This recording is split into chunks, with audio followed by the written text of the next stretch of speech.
இரவு நேரத்துல தூங்கி எந்திரிச்சோடனே காலையில உங்களோட கீழ்த்தாடையெல்லாம் உங்களுக்கு பயங்கரமா வலிக்குதா? கன்னம் சதை பகுதி அப்படியே இறுகி போன மாதிரி இருக்கா? இல்ல தலை வந்துட்டு ரொம்ப பாரமா வலி இருக்கு அப்படின்னா உங்களுக்கு நைட் கிரைண்டிங் இல்லைன்னா பிரக்சிசம் அப்படின்ற ஹேபிட் இருக்குன்னு அர்த்தம். எப்படி நம்ம வந்து தூங்கும் போது நம்மள அறியாம கொரட்டை விட்டுட்டு தூங்குறோமோ அதே மாதிரி ஒரு சிலர் வந்து அவங்க பல்ல வந்து நரன்னு கடிச்சுக்கிட்டே தூங்குவாங்க. இதை தான் நம்ம வந்து நைட் கிரைண்டிங் இல்லைன்னா பிரக்சிசம் சொல்லுவோம். ஸோ இந்த ஹேபிட் உள்ளவங்களுக்கு அவங்களோட பல் எல்லாமே சீக்கிரமா தேஞ்சு போய் அவங்களுக்கு பல் கூச்சம் வரதுக்கான வாய்ப்பு இருக்கு, பல் வலி வரதுக்கான வாய்ப்பு இருக்கு.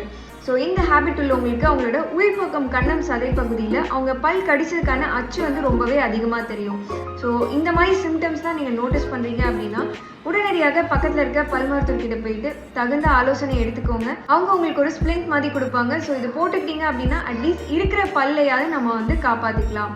ஸோ இந்த தகவல் உங்களுக்கு பயனுள்ளதாக இருந்தது அப்படின்னா நிறைய பேருக்கு ஷேர் பண்ணுங்கள். நன்றி.